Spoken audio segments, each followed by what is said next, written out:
에스라 7장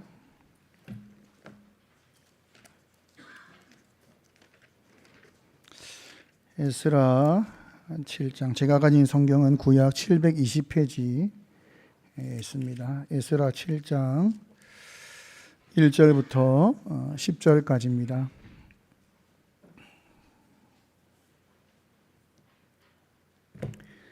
교독하겠습니다. 이 일 후에 바사 왕 아닥사스다가 왕위에 있을 때에 에스라라 하는 자가 있으니라. 그는 스라야의 아들이요 아사랴의 손자요 힐가야의 증손이요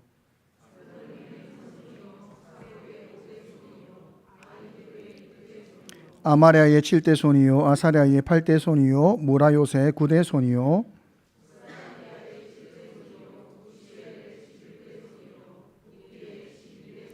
아비수아의 13대 손이요 비느하스의 14대 손이요 엘르아살의 15대 손이요 대제사장 아론의 16대 손이라.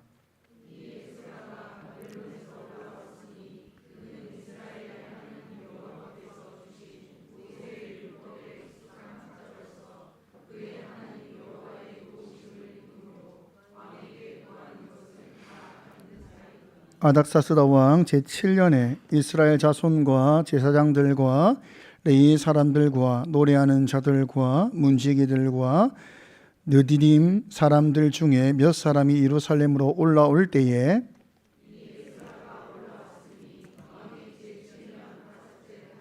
첫째 달 초하루에 바벨론에서 길을 떠났고 하나님의 선한 손에 도우심을 입어 다섯째 달 초하루에 예루살렘에 이르니라. 에스라가 여호와의 율법을 연구하여 준행하며 율례와 규례를 이스라엘에게 가르치기로 결심하였었더라. 아멘. 9월 8일 날 2주 전입니다. 9월 8일 날 오후 4시에 해운대 성령 대집회가 열렸습니다. 표제가 이제 일어나 함께 가자라는 표제를 가지고 경남권에 있는 1,800교회와 이제 약 10만 성도가 참석하는 그런 집회였습니다. 해운대 성령 대집회는 2007년에 처음으로 시작하였습니다. 2007년에 시작할 때에는 1907년 평양 대부흥 운동으로부터 100주년을 기념하면서 다시금 부흥을 소망하며 모였던 촌모임입니다. 저도 그 당시에 불렀던 찬양 어게인 1907 가사를 띄워주시면 아시는 이게 어게인 1907이다 보니까 한동안 부르다가 갑자기 사라진 찬양입니다. 저는 거의 매주 불렀었는데 1절만 제가 읽어드리겠습니다. 100년 전 이 땅 위에 진정한 회개가 있었을 때 주의 교회는 빛이 되기 시작하였네. 흑암이 이 민족을 멸망의 끝으로 몰아갈 때 주의 백성은 깨어 있었네. 이 나라의 진정한 파수꾼 주님의 백성들아, 우리의 삶을 주 앞에 불태우며 다시 한번 모두 함께 일어나자. 어게인 이 땅의 부흥이여, 1907년의 부흥이여, 이 나라 주의 법 앞에 다시 세워지도록 부흥이여 다시 오라. 이번에 모였던 그 표제가 일어나 함께 가자인데 가사 안에도 모두 함께 일어나자라는 가사가 있습니다. 그렇게 2007년에 첫 대집회로 시작하여서 그 다음에 2008년에도 모였고 그리고 2009년에도 모였습니다. 그리고 한동안 모이지 않다가 2014년에 모이다가 10년이 지나서 2024년에 다시 모이게 되었습니다. 그러니까 이번 모임이 총 5번째 5회 모임이 되는 것입니다. 해운대 백사장에서 모임이 진행되었던 이유는 고신대 교회사 학자인 이상규 교수님이 말하기를 해운대 백사장은 일제 신사참배 시절에 소수의 성도들이 믿음과 신앙의 절개를 지키기 위해서 기도의 장소였던 곳이고 또 순교의 흔적이 있는 곳이다. 또한 한국전쟁 1950년도에 한국전쟁 시 초량교회와 부산중앙교회에서 나라를 위해서 구국 기도회가 열렸는데 수많은 사람이 모였습니다. 우리나라 그 당시 때 바람 앞에 등불같이 아주 위태로운 상황이었습니다. 그때 구국 기도회가 열렸는데 많은 사람이 모이다 보니 그 기도회 장소에 들어가지 못했던 사람들이 해운대 백사장에 모여서 나라를 위해서 간절히 그곳에서 기도하였고, 그 기도가 있은 후 3일 뒤에 인천 상륙작전이 펼쳐짐으로 해서 전쟁의 승패가 역전된 역사가 일어났다라고 하는 그 역사의 기도의 현장이다라고 이야기합니다. 누군가는 미국의 군사력이다라고 말하고 누군가는 메가더 장군의 전술이다 말하지만 기도의 사람들은 하나님께서 통치하시는 이 땅을 주의 백성들의 기도의 소리를 들으신 하나님의 응답이다, 이렇게 말을 하는 그 역사의 현장이 바로 그 해운대 백사장이다, 이렇게 말을 하는 것입니다. 그 현장에 모여서 나라를 위해서 그 아픔과 절박한 나라의 위기를 보면서 기도했던 곳이라는 것입니다. 지금 우리가 경제적 위기를 겪고 있습니다. 정치적 갈등이 너무 심하지요. 북한의 도발과 위협이 있습니다. 또 세계 전쟁의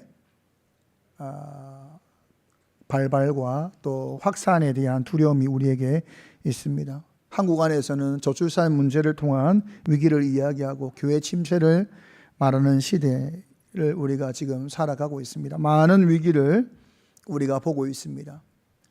더 이상 물러설 곳이 없는 이 땅을 향해서 절박한 마음을 가지고 기도의 자리에 나온 것입니다. 어떻게 보면 지금 우리 세대, 그러니까 지금 40 이상, 50 이상 되시는 분들은 이래 살다 돌아가시면 돼요. 교회도 그 말 하거든요. 이렇게 있다 교회가 그냥 돌아가도 지금 50대 교회를 하시는 분들은 큰 위기를 겪지 않을 수도 있다, 이렇게 말합니다. 그러나 다음 세대는 어떻게 될까요? 다음 세대인 이 다음 세대가 맞이할 교회, 다음 세대가 맞이할 한국 땅을 바라본다면 이것은 큰 위기라고 우리가 생각할 수 있는 것입니다. 그렇게 모여서 간절히 예배와 기도를 하였다는 것입니다. 10월 27일 날 광화문 광장에서도 이제 수도권을 중심으로 하여서 200만 명이 모이자, 이렇게 해서 전국 성도들을 모아서 나라의 위기와 교회의 회개와 헌신을 위한 기도 모임을 가집니다. 한국 교회의 모습은 지금 얼마나 한국 땅이 절박한 상황인가를 말해주고 있고, 동시에 그럼에도 불구하고 한국 교회가 여전히 한국의 희망이 되고 있다라는 것을 저는 말해주고 있다라고 생각합니다. 왜냐하면 교회가 다른 방법을 찾지 않고 이 땅의 회복을 위해서 하나님을 찾고 있다는 것입니다. 절박한 상황이 온다 해도 하나님을 찾는 백성에게는 소망이 있는 줄 믿습니다. 1907년, 1950년에 기도한 백성들의 간절한 기도에 하나님은 응답하셨고 일하셨습니다. 그 하나님은 지금도 우리의 기도에 응답하실 줄 믿습니다. 587년에 유대 땅은 바벨론에 의해서 멸망하였습니다. 그리고 70년이 지나서 1차 포로로부터 70년이 지나서 536년에 고레스 칙령과 함께 1차 포로 기한이 이루어졌습니다. 그때 지도자는 수룹바벨이라고 하는 지도자였습니다. 돌아온 백성들이 가장 먼저 한 것은 무너진 성전을 재건하는 것이었습니다. 기초를 놓는 공사를 진행하던 중 공사에 방해를 받게 되고 무려 16년이나 공사가 중단되었습니다. 길게 지연되었던 이 공사가 학개 선지자와 스가랴 선지자의 격려와 도움으로 인하여서 성전이 완공될 수 있었습니다. 1차 포로 귀환 자들은 누구보다 유대 민족의 재건에 힘을 쓴 사람들이었고, 유대의 재건에 있어서 가장 중요한 것은 성전이라는 것을 알고 있는 사람들이었습니다. 그러니 그들은 믿음과 신앙의 사람들이다 말할 수 있습니다. 유대 민족을 새롭게 하기 위해서 가장 먼저 해야 될 것은 성전을 제공하는 것이다. 그들은 신앙과 믿음의 사람들이었습니다. 그것을 보여주는 것이 학개와 스가랴가 하나님께 말씀을 받아 전했을 때에 그들이 힘드는 상황에서도 믿음으로 순종하여서 성전을 완공했다는 것은 1차 포로 귀환 자들이 얼마나 그 마음의 중심이 하나님 중심이었는가를 말해주고 있는 것입니다. 성전은 하나님이 계신다라고 하는 것을 보여주는 곳이고, 이스라엘은 하나님이 통치하신다라는 것을 보여주는 것이 성전이고, 하나님이 함께 하시고 예배하는 곳이 성전입니다. 그러니까 그들은 예배 중심, 하나님 중심의 삶을 살기를 원했고 하나님 통치를 받기를 원하는 자들이었다라는 것을 말해주고 있는 것입니다. 한마디로 신앙의 사람들이었다라는 것입니다. 그러나 긴 세월이 지나서 그들은 하나님 백성답지 못한 삶을 살게 됩니다. 이방 여인들과 혼인하였다라는 것이 성경이 지적하고 있는 죄의 문제, 잘못된 문제인데, 이방 여인과 혼인한 것 자체가 문제가 아니라 그들이 이방 나라의 관습과 풍속을 따라 살아감으로 말미암아 하나님 말씀과 상관없는 삶을 살게 되었다라는 것이 에스라서가 지적하고 있는 죄의 문제입니다. 여러분 생각해 보십시오. 페르시아 땅은 박해가 있는 땅이 아닙니다. 바벨론으로부터 해서 다니엘이 다스렸고, 그리고 모르드게가 총리였습니다. 그렇게 이어지는 바벨론과 페르시아 안에서 유대 민족은 독특한 위치였습니다. 억압을 당하는 위치가 아니었다는 것입니다. 그러나 이 페르시아 땅, 모든 것이 갖추어져 있는 이 페르시아 땅을 떠나서 황무지가 된 이스라엘 땅, 유대 땅으로 들어온다는 것은 개척자의 정신이 아니고서는 불가능한 것입니다. 무너졌으나 다시 회복해야 된다, 다시 일으켜야 된다라는 것은 누구나 알고 있지만 그것을 내가 해야 된다라고 할 때는 그것은 매우 현실적이고 어려운 일입니다.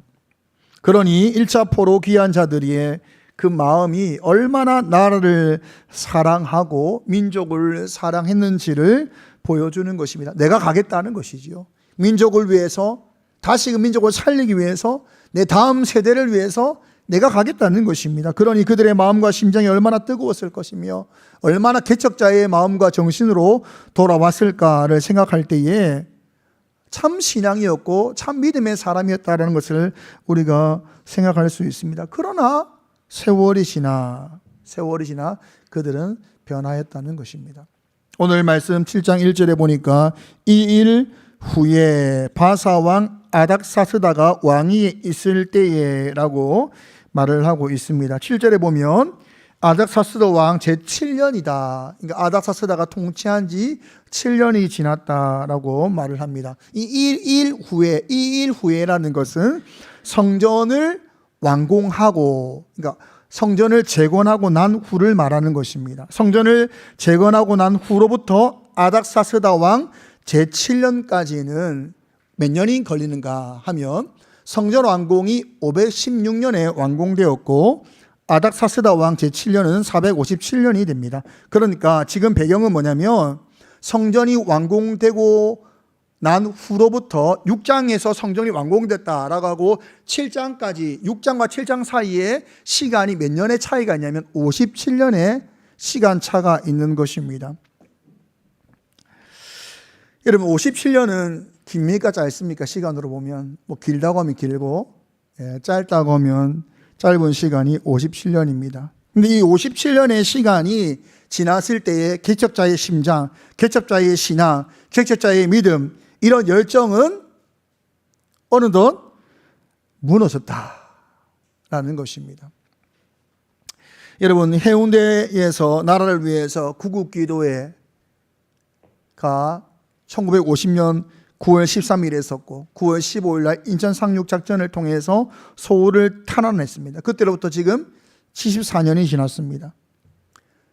그때 우리 믿음의 선배들의 신앙과 그 열정이 지금 우리에게 이어져 오고 있냐 이 말이죠. 일제 침략 가운데 순교했던 그 순교의 순결함과 거룩함의 정신이 지금 우리에게 지금 이어져 오고 있는가 이 말입니다. 제가 2003년에 고신대에 입학했을 때에 교수님들이 저는 고신이 아니거든요. 부모님은 합동측이기 때문에 고신이 아닌데 저는 완전히 고신이 됐거든요. 학교에서 얼마나 고신을 강조하고 순교의 정신을 강조하고 정말 고신 순교 자부심을 가졌습니다. 그렇구나. 순교한 추록 성도, 순교한 자들과 추록한 성도들이 세운 학교요 교회구나라는 자부심이 있었습니다. 그런데 그 자부심과 함께 바라본 고신의 학교와 고신의 교회는 그때의 순교자들의 거룩한 신앙과 순결한 신앙의 모습은 아니었습니다. 많이 바래졌다, 많이 약해졌다라는 것을 저는 보게 되었습니다. 세워질 때에는 추록 성도에 의해서 세워졌습니다. 그들의 신앙과 그들의 전통과 그들이 세운 관습과 습관에 따라서 교회는 그리고 학교는 유지되었습니다. 그러나 그러한 것은 한동안만 가능합니다. 한동안은 현상 유지를 할 수 있습니다. 믿음과 신앙의 선배들에 의해 세워진 전통과 그런 관습과 습관은 한동안은 현상 유지를 할 수 있으나 더 이상 할 수 없을 때가 온다는 것을 기억해야 됩니다. 교회사가 그것을 말해주고 있어요. 개혁이 일어나더라도, 개척이 일어나더라도 우리는 지금 개척이죠. 이들의 마음과 열정과 신앙의 열심들은 계속 이어지면 너무 좋을 텐데 그러한 현상은 한동안만 가능합니다. 그래서 교회가 말해주고 있는 것입니다. 나라를 위해서, 교회를 위해서 눈물로 기도했던 신앙의 선배들, 그렇게 세웠던 교회의 전통과 관습은 한동안만 유지되다가 어느덧 그것이 무너질 때가 온다는 것을 우리가 기억해야 됩니다. 그러므로 교회가 계속해서 생명력 있는 교회로서 빛과 소금의 역할을 감당하는 교회로서 나아가기 위해서는 과거 누구로부터 물려받은 전통과 관습이 아닌 절대적이며 궁극적으로 절대로 변하지 않고 흔들리지 않는, 어떠한 상황에도 변하지 않고 흔들리지 않는 기초가 있어야 되는 것입니다. 그것이 뭐겠습니까? 하나님 말씀이 되는 것입니다. 저는 지금 과거 선배들의 좋은 신앙과 유산을 비하하는 것이 아닙니다. 1차 포로 귀한 자들의 그런 개척자의 마음과 신앙의 자세와 믿음을 비하하는 것이 아닙니다. 그것은 너무 좋은 것입니다. 한동안 현상 유지를 한다는 것 자체가 얼마나 놀라운 것입니까? 꼭 있어야 되는 것이다, 있으면 너무 좋은 것이다 라고 분명히 말씀드립니다. 그러나 그러한 신앙의 전통과 유산은 한동안 현상 유지를 할 수 있을지는 모르나 어느 순간이 되면 그것을 의지할 수 없을 때가 온다는 것입니다. 나라가 멸망하였고 다른 나라의 포로가 되어서 살아온 세월이 있고 그렇게 돌아온 1차 포로 귀한 자들의 마음이 계속해서 하나님 중심으로 이어지지 않았다는 것을 우리가 기억해야 된다는 것이에요. 얼마나 각오와 다짐을 했겠습니까? 돌아온 백성들이 성전을 재건하면서 얼마나 하나님 중심으로 살기를 애썼겠습니까? 그러나 그것이 이어지지 않았다라는 것을 기억해야 됩니다. 그리고 57년이 지날 그때에 하나님께서는 2차 포로 기한을 명하시고 그때 인도자를 에스라로 택하사 그를 부르십니다. 에스라 8장에 보면 그때 돌아온 무리가 남자 1500명, 레위인 38명, 그리고 성전 일꾼 220명 이래서 1758명인데 성인 남자를 기준으로 하고 있기 때문에 여기서 5를 보통 곱합니다. 아이와 또 여성을 더해서 5를 곱하면 한 10,000명쯤 2차 귀환을 한 것으로 보고 있습니다. 가장 중요하게 볼 수 있는 것은 뭐냐면 에스라가 말씀을 가르칠 레위인을 데리고 함께 들어왔다라는 것이 이 내용이 가르치고 있는 내용입니다. 에스라는 어떤 사람인가? 7장 5절과 6절 함께 읽겠습니다. 시작. 아비스와의 13대 손이요, 비느하스의 14대 손이요, 엘르아살의 15대 손이요, 대제사장 아론의 16대 손이라. 이 에스라가 바벨론에서 올라왔으니 그는 이스라엘의 하나님 여호와께서 주신 모세의 율법에 익숙한 학자로서 그의 하나님 여호와의 도우심을 입음으로 왕에게 구하는 것은 다 받는 자이더니 대제사장 아론의 후손이다라는 것을 계보를 쭉 설명함으로 이제 말해주고 있습니다. 그리고 이 사람은 모세의 율법에 익숙한 자다, 능통하다라고 말하고 있습니다. 또한 그는 왕에게 구하는 것은 받는 자다. 성경에 보니까 3차 기한의 지도자가 느헤미야인데 느헤미야와 에스라의 동일한 것이 뭐냐면 세상적인 부와 쾌락과 권력을 다 누릴 수 있는 위치에 있으나 그것을 포기하고 들어왔다는 것입니다. 에스라는 세상적인 것보다 다른 것에 관심이 있었고 그에게는 하나의 비전이 있었다. 그에게는 하나의 비전이 있었다라고 성경은 말하고 있습니다. 7장 10절입니다. 함께 읽겠습니다. 에스라가 여호와의 율법을 연구하여 준행하며 율례와 규례를 이스라엘에게 가르치기로 결심하였었더라. 여러분, 에스라의 관심, 더 나아가서 그의 비전입니다. 그의 비전은 뭐냐면 하나님 말씀을 연구하여서 준행하여서 율례와 규례를 이스라엘에게 가르치겠다. 이것이 그의 비전, 에스라의 비전이었다는 것입니다. 내가 말씀을 연구하고 그리고 내가 말씀대로 살고 그리고 내가 깨닫는 것을 가르치겠다라는 것이 그의 비전이었다는 것입니다. 여러분, 이스라엘을 다시 세우기 위해서 가장 중요한 것이 무엇이었는가? 성전을 재건하는 것이었는가? 외형적으로 볼 때 성전을 재건하는 것은 하나님 중심이 되는 것이고 성전 중심이 되는 것이고 예배 중심이 되는 것이지만 또 그것을 바라보면서 예배 드려야지. 우리가 이스라엘은 하나님이 다스리시는 나라이지라고 하는 것이 보여지는 분명한 외형적인 것이 되지만 57년이 지난 이 시점을 볼 때에 외형이 아무리 갖추어진다 할지라도 중심이 아니면 그 내면이 갖춰지지 못하면 아무리 외형이 아무리 조건이 좋다 할지라도 그곳에는 하나님이 계시지 않을 수 있다는 것입니다. 이것을 기억해야 됩니다. 그러므로 외형보다 더 중요한 것은 내면입니다. 그 안에 무엇이 담겨져 있는가에 대한 내면이 더 중요한 것입니다. 성전 중심, 예배 중심이 잘못되었다라는 것이 아니라 성전과 예배 중심에 앞서 하나님 중심, 말씀 중심이 되어야 한다는 것입니다. 예배를 여기서 드리는 것을 유산으로 물려주는 건 너무 좋습니다. 예배가 우선이야. 너무 좋습니다. 그러나 더 중요한 것은 뭐냐면 하나님 중심, 말씀 중심을 자녀에게 가르쳐야 한다는 것입니다.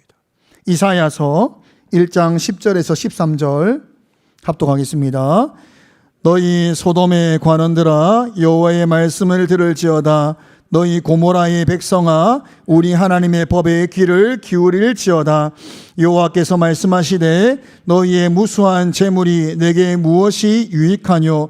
나는 순양의 번제와 살찐 짐승의 기름에 배불렀고 나는 숫송아지나 어른 양이나 순년소의 피를 기뻐하지 아니하노라. 너희가 내 앞에 보이러 오니 이것을 누가 너희에게 요구하였느냐? 내 마당만 밟을 뿐이니라. 헛된 재물을 다시 가져오지 말라. 분향은 내가 가증히 여기는 바요, 월삭과 안식일과 대회로 모이는 것도 그러하니 성회와 아울러 악을 행하는 것을 내가 견디지 못하겠노라. 유대 백성들이 하나님 말씀을 거역합니다. 죄를 짓습니다. 말씀에 귀를 기울이지 않음에도 불구하고 그들은 여전히 제사를 지냈습니다. 여전히 성전 중심, 예배 중심이었다는 것입니다. 그러나 하나님은 그 예배를 받지 않았습니다. 예루살렘이 멸망당할 때에도 유대민족은 여전히 성전에 모였고 제사와 예배를 드렸으나 그곳에 하나님은 계시지 않았습니다. 여러분, 성전은 너무 중요합니다. 예배는 너무 중요합니다.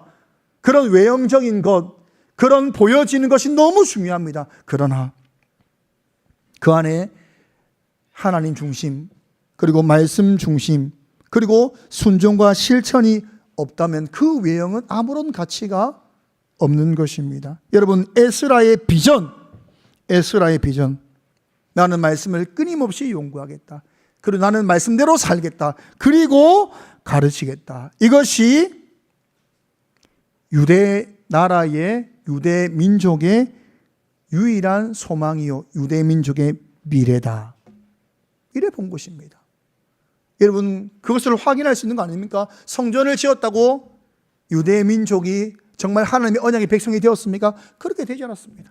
돌아간다고, 그 땅에 산다고 언약의 백성이 되는 것이 아닙니다. 성전을 지었다고 언약의 백성이 되는 것이 아니라 하나님 중심, 말씀 중심, 그리고 말씀을 실천하며 살아가는 삶, 그러한 삶이 있을 때 하나님께서 언약의 백성으로 그 언약의 백성 된 그들을 은혜와 복을 주시사 열방이 이 백성을 통해서 하나님을 보게 하시는 사명자가 되게 하는 거 아니겠습니까?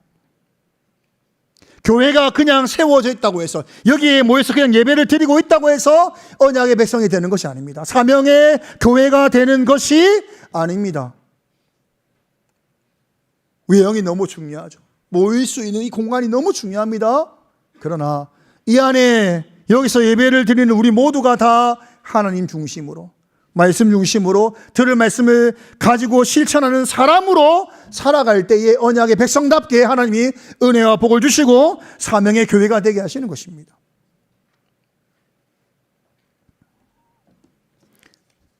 에스라는 이것이 유대가 살 방법이요, 유대 민족의 미래다라고 본 것입니다. 여러분, 지금 세대 무엇이 걱정입니까? 이렇게 살다 죽으면 되지요.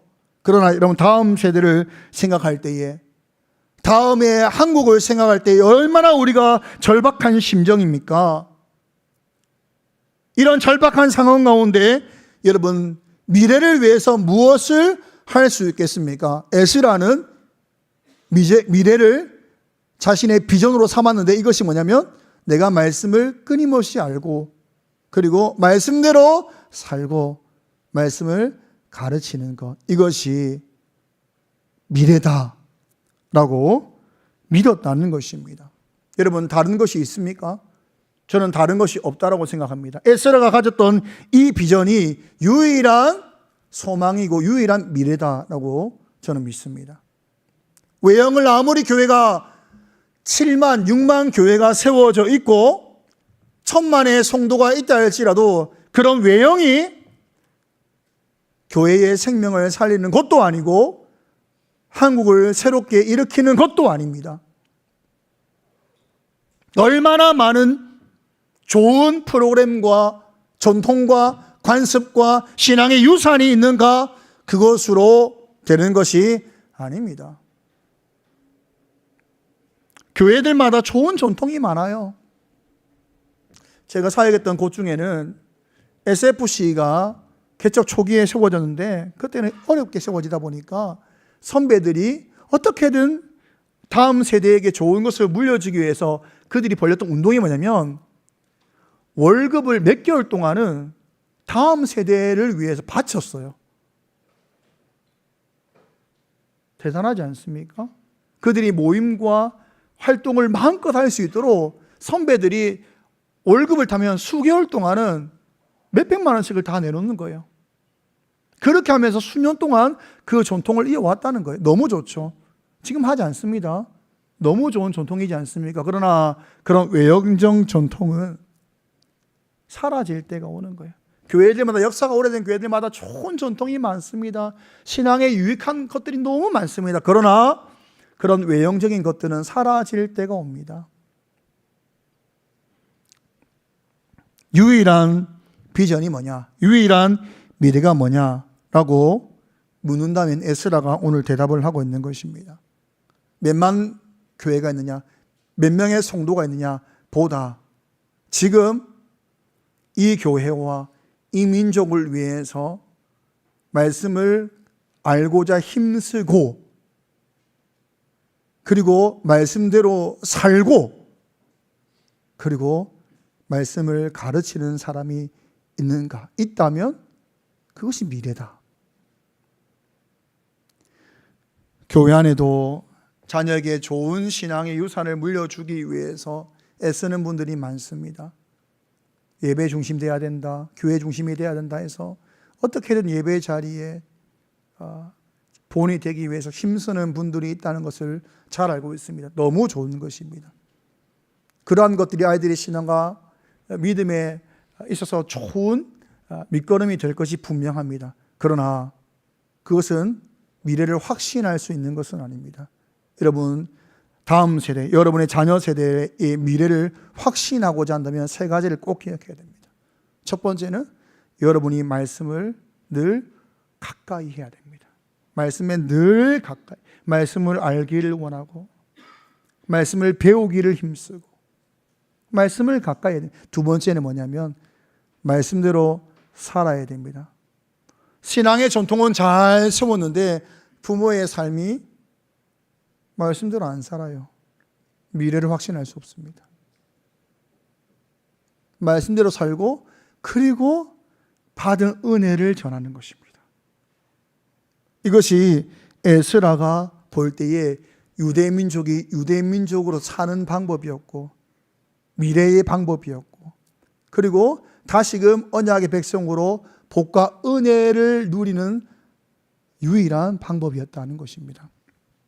저는 우리가 9월 8일 날 해운대에서 모였던 집회와 그리고 10월 27일 날 모여서 열리는 이 집회가 참 귀하다고 느끼는 것은 교회들이 지금 6만여 교회가 있고 1000만 성도가 있고 수많은 교회의 인프라가 형성되어 있고 내용이 있는 그러한 교회임에도 불구하고 하나님의 은혜를 구하고 회개를 외치고 헌신을 다짐하고 이러한 모습이 너무 귀하다라는 생각을 합니다. 하나님께로 돌아가자, 하나님밖에 답이 없다라고 하는 이때를 우리가 지금 함께 살아가고 있는 것입니다. 역전의 기회가 왔다. 여러분, 역전의 기회가 온 것입니다. 이 역전의 기회를 역전할 수 있는, 정말 역전할 수 있는 방법은 여러분 말씀을 가까이 하고 말씀대로 살고 말씀을 가르치는 것. 이것을 통해서 한국교회와 한국이 다시금 복음의 나라가 될 수 있습니다. 이 일에 모두가 동참하여 쓰임받기를 간절히 소망합니다.